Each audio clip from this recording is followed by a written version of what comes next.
Fala família Palmeiras, uma excelente terça-feira para vocês. Estamos aqui novamente trazendo mais um vídeo no canal com as últimas informações do Verdão. Estou trazendo um corte, trazendo a repercussão desse empate do Palmeiras contra o Inter Miami que garantiu o Verdão líder do seu grupo. O problema foi a questão da atuação da equipe que foi muito apática. Se inscreva no canal, deixa seu like, seu comentário e vamos aí para o vídeo. Ponto pro Abel. Flaco Lopes entre os titulares, beleza? Tá, mas isso você Calma aí, imaginava, né? Não, imaginava, mas ele toda hora muda o time. É. Só tem um nome que eu ainda não entendi por que não alcançou o patamar de mudança definitiva e ontem o Abel pagou por isso. Por isso é que eu falei, a crítica tem que ser ao futebol apresentado pelo Palmeiras, não do adversário. O Maurício entre os reservas ainda pra mim não tá claro por quê, Rizek. Ô Mari, assim, ó, nosso papo ontem, pra quem não viu o News, né, vocês dois, Palmeiras é melhor do que o Inter Miami, né? Então, assim, vocês dois achavam que era possível poupar jogador por causa dos 6 pendurados por cartão. Eu acho assim, o futebol brasileiro, um dos sucessos que a gente teve nas 2 primeiras rodadas, ontem a gente já viu que a história pode ser diferente daquela empolgação inicial. Um dos sucessos, dos motivos do sucesso que o futebol sul-americano teve aqui, nesse começo de competição, é que a gente chegou desacreditado, né? A gente chegou aqui como underdog, né? Esses caras aí não vão fazer nada, né? Tipo o que o Mbappé falou antes da Copa do Catar. E aí, comendo pelas beiradas, quietinho, a gente surpreendeu nas 2 primeiras rodadas. A tendência é que as coisas se acomodem, no sentido de que os melhores times brasileiros e sul-americanos estão no mesmo patamar dos melhores times da CONCACAF, dos melhores times da Ásia, da África também, e os europeus da elite em outro patamar. Dá para competir com eles? Dá, do jeito que o Botafogo competiu, né? Jogando mais para se defender, tentando estocar com outra bola, como o Corinthians fez contra o Chelsea lá atrás, o São Paulo contra o Liverpool. Para quem achou que a ordem do futebol mundial se alterou por causa de 2 rodadas, torcedores, calma. Então, assim, como a gente chegou aqui pequenininho, eu achava que a gente não podia ser grandão contra o Inter Miami, assim, não faz sentido a gente subir no salto, né? Então, o jogo de Copa do Mundo é sempre duro. O Palmeiras, se a gente olhar a fase de grupos do Palmeiras, ela está longe de ser brilhante. O Palmeiras foi superior ao Porto, mas o Porto está num momento terrível da sua história. É um time que tem até bons jogadores, mas é um time fraco, como essa fase de grupos demonstrou. Aí o Palmeiras não fez também um jogo brilhante contra o Al-Ahly no primeiro tempo, como o próprio Abel reconhece. O time egípcio foi superior. Então, assim, a gente não está podendo botar banca contra o Inter Miami, até porque, do outro lado, tem alguns gênios do esporte que mesmo hoje, sendo sombra do que já foram um dia, me refiro ao Busquets e ao Suárez, partidas como a de ontem são capazes de rejuvenescer os gênios. O que o Suárez jogou ontem, parece que eu voltei no tempo e estava na Copa de 2010. Né? Ou naquilo que ele fez ao lado do Messi e do Neymar, mesmo sem joelho. O jogo do Suárez ontem foi brilhante. O Messi, com 37 anos, ele pode não ter mais o vigor físico para arrastar, deixar zagueiros como o Boateng com a bunda no chão, mas ele ainda tem uma inteligência muito acima da média, a bola cai no pé do Messi, tudo clareia. Então, assim, o Palmeiras jogou mal, o Palmeiras não está jogando bem aqui, acho que é importante a gente pontuar isso. E do outro lado, tem um time com possibilidade de machucar, tinha um time com possibilidade de machucar o Palmeiras. O próprio Abel reconheceu que o Inter Miami, recuando as linhas muito baixas, criou dificuldade para o Palmeiras, que eles souberam contra-atacar. E olha, foi muito difícil. Eu acho que liga um sinal de alerta gigante para o Palmeiras. Ele vai ter que subir de rendimento, na minha opinião, se quiser sonhar com algo mais dessa competição. Até aqui, o Palmeiras passou, mas longe de ser brilhante, vai ter que melhorar muito para mim. Então, mas o pessoal, subir de rendimento não é mais ou menos o que o Abel faz no intervalo? Quando o Maurício entra, depois o Paulinho. Aliás, o Paulinho também é uma questão que para mim não está entendida. Não, mas não sei se é uma questão... Olha só, vamos lá. É físico, Márcio. Eu sei que é físico. Calma aí. Beleza. Paulinho é a segunda contratação mais cara do Palmeiras, certo? Antes dele chegar, a presidente Leila, em uma declaração, brinca, né, dá uma provocada e fala, não, o Palmeiras não é departamento médico, não. A gente não contrata jogador para pensar em recuperação, primeiramente e tal.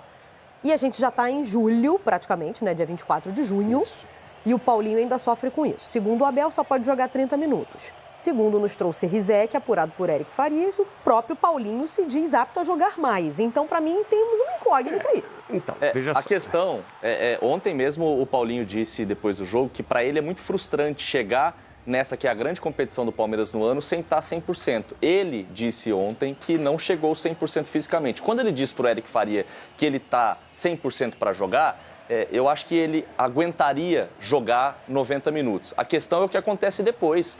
A única vez que ele foi titular nesse ano, e ele jogou 70 minutos contra o São Paulo, ele não conseguiu ser relacionado nos 2 jogos seguintes. Então a questão não é ficar em campo e jogar 90 minutos. Isso eu acho que ele até conseguiria, com um esforço, se arrastando um pouco. A questão é o que acontece depois. Essa recuperação dele é muito lenta.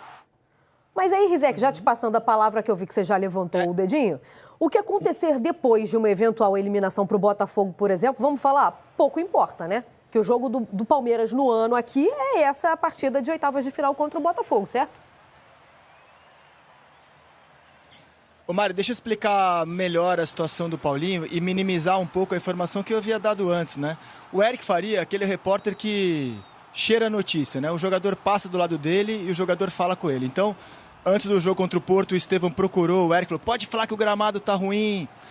O Paulinho passou pelo Eric, o Eric perguntou, e aí, tá bem? Tô bem. Foi uma declaração assim, o Paulinho falou que estava bem, mas na verdade o Abel tomou a palavra para falar sobre o jogador na sequência. E aí eu fui atrás, como o Vini também já falou no News, procurei o Palmeiras para entender melhor, é uma situação complexa.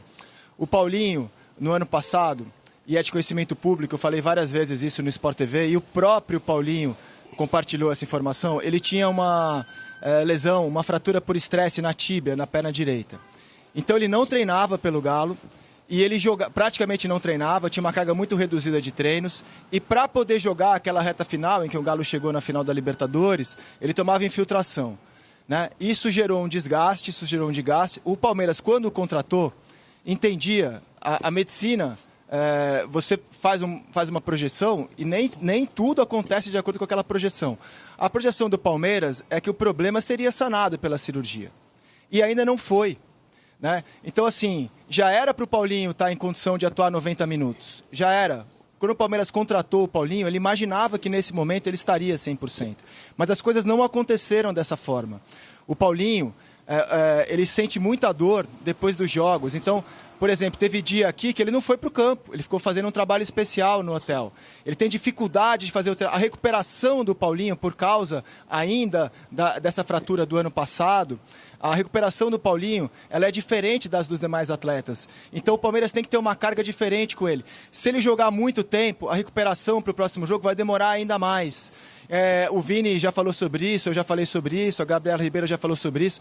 Sequer uma nova cirurgia está descartada. O que o Palmeiras me falou que vai fazer com o Paulinho? Não acha que é o momento de fazer o que fez o Galo, por exemplo, no ano passado, naquela reta final de temporada, de infiltrar para o Paulinho jogar. O Paulinho agora é um patrimônio do Palmeiras, então o Palmeiras entende que nesse momento a prioridade é deixar ele 100%. Se ele tiver que parar depois do Mundial, o Palmeiras vai fazer isso. E voltando às escalações, o melhor jogador do Palmeiras parece sempre ser aquele que sai do banco. O Abel escalou times diferentes aqui. Quem ele não mexe? O Everton, obviamente, a dupla de zaga, ele não mexe. Piquerez, ele não mexe de jeito nenhum. Richard Rios, ele não mexe de jeito nenhum. O Aníbal saiu por lesão. Estevão, ele não mexe. Nas demais posições, ele está mexendo. E está tentativa e erro. Quem está titular não vai tão bem. Quem sai do banco resolve. Aí você se anima. Poxa, o Flaco resolveu, vai ser titular. Ontem o Flaco foi titular e o próprio Abel fez questão de falar na coletiva que o Flaco não foi tão bem como a gente pedia ele como titular. Então, há problemas para o Abel resolver e, claramente, ele está na tentativa e erro com o Felipe Anderson, com o Veiga, com o Flaco, com o Vitor Roque. O Giai estava pendurado. Talvez tenha sido essa a razão de ter jogado o Marcos Rocha ontem. Eu não sei. O Abel não falou sobre isso. Mas, assim, tá complicado, assim, porque o Facundo não vingou. Felipe Anderson não vingou. Então tá tentativa e erro. E isso passa a impressão que o melhor é sempre quem sai do banco. Mas aí quando quem sai do banco é titular no jogo seguinte, a resposta também não vem. Eu vou te falar, Rizek, que eu vejo mais insistência e erro do que tentativa e erro. Como é o caso do Veiga, por exemplo. Ontem o Veiga, para mim, pareceu uma insistência e erro. E o Flaco, quando vai mal, o Abel pega pesado, né? O Vitor Roque, quando vai mal... Não, ele está começando, ele está desenvolvendo, ele está chegando agora. Vamos dar tempo, né? Assim, todo mundo tem seus preferidos, né? Eu entendi. Agora, o Maurício realmente, por mais que seja tentativa e erro, que é melhor quem sai do banco, Maurício não faz muito sentido. Não consegui entender também. Não 9h38. Entre os 7 ou 8 titulares. Não começa nos 7 iniciais. Nos 7 iniciais. Teve 2 finalizações, foi o quarto só no time. Teve 10 ações na área rival, 4 grandes chances criadas, 4 dribles completados, 3 cruzamentos certos e 8 duelos vencidos. Ele liderou seus companheiros de equipe, mas não acho que foi nada também fora do normal. Daqui a pouco a gente conversa com a Mari e com o Jailson. Vitória Leite no nosso telão para repercutir, então, a classificação do Palmeiras. Ótimo, positivo. Primeiro lugar, maneiro, show de bola. Mas precisava ter sido nesse susto, Vicky.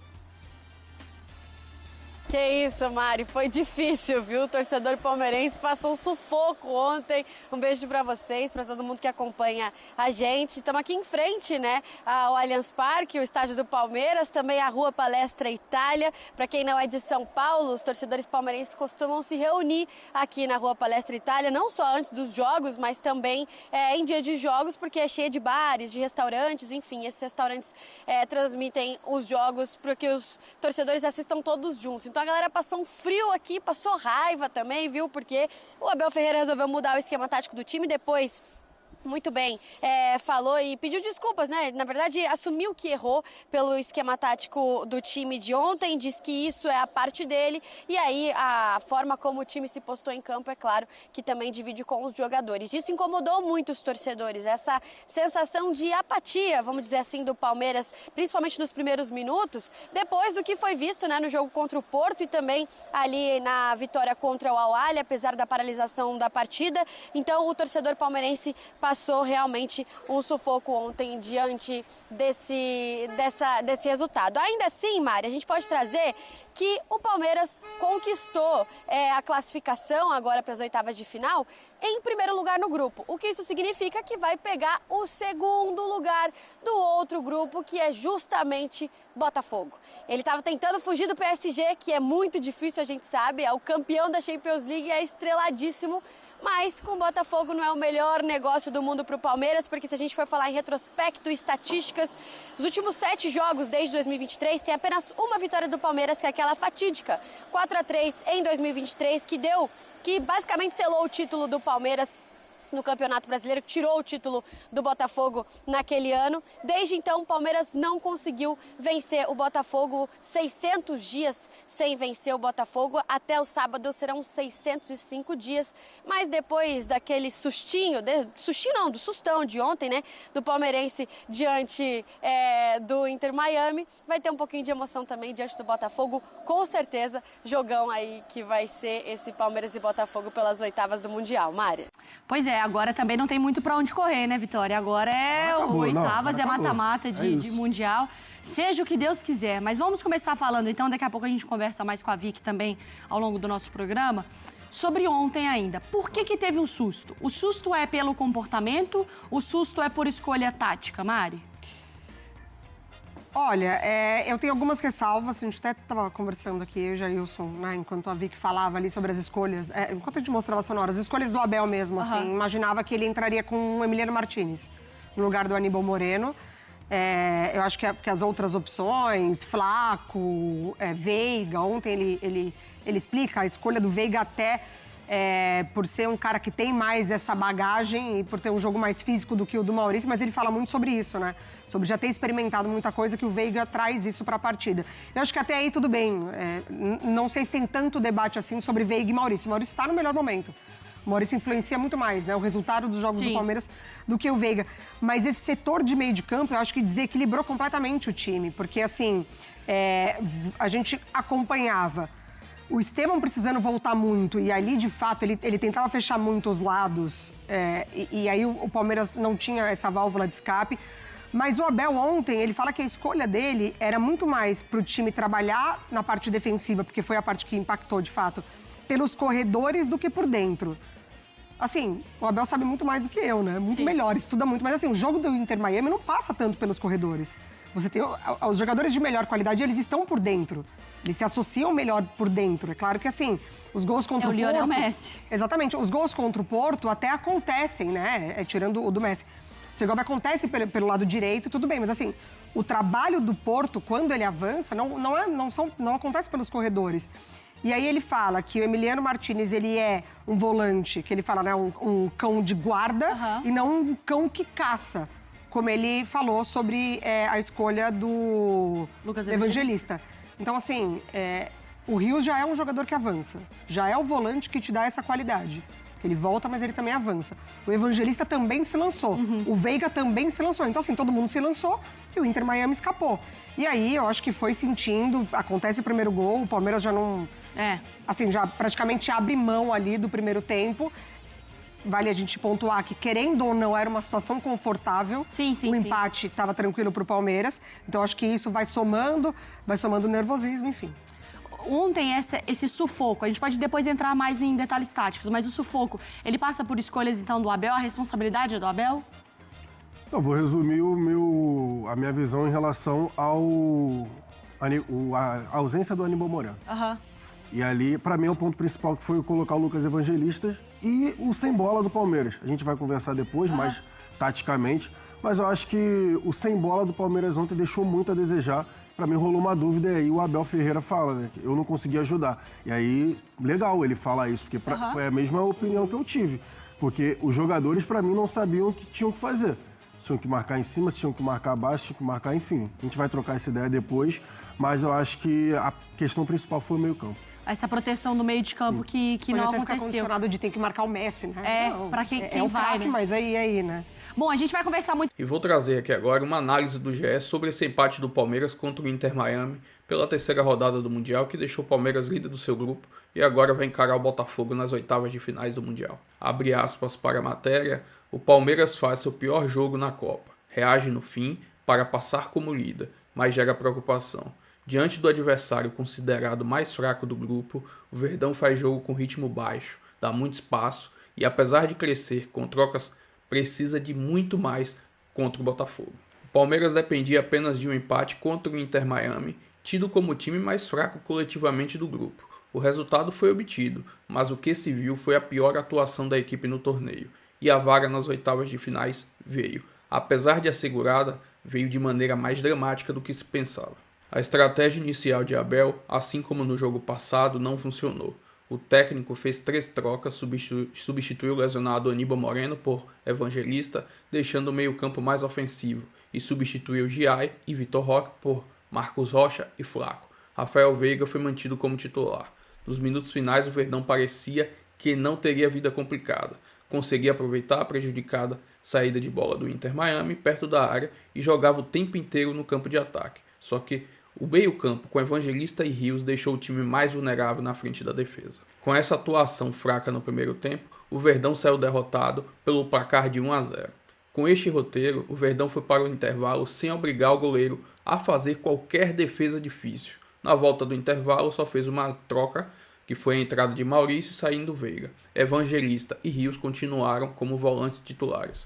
O Palmeiras seguiu em rotação baixa, perdendo duelos no segundo tempo. Assim, os craques do Inter Miami, Messi e Suárez, começaram a encontrar cada vez mais espaço, e o centroavante transformou a noite alviverde em drama após marcar 2-0. Após o gol, Abel fez 2 modificações: a entrada de Alan e a entrada de Paulinho deu uma qualidade muito melhor à ofensiva, e o Palmeiras acabou empatando com o gol de Maurício aos 41, que premiou a pressão final dos minutos finais. A liderança no fim foi garantida, apesar de todos os problemas no desempenho do jogo.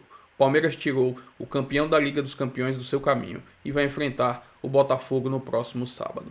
Enfim, essa foi uma análise aí do GE sobre essa partida muito fraca do Palmeiras. Se inscreva no canal, deixa seu like, seu comentário e até o próximo vídeo. Valeu!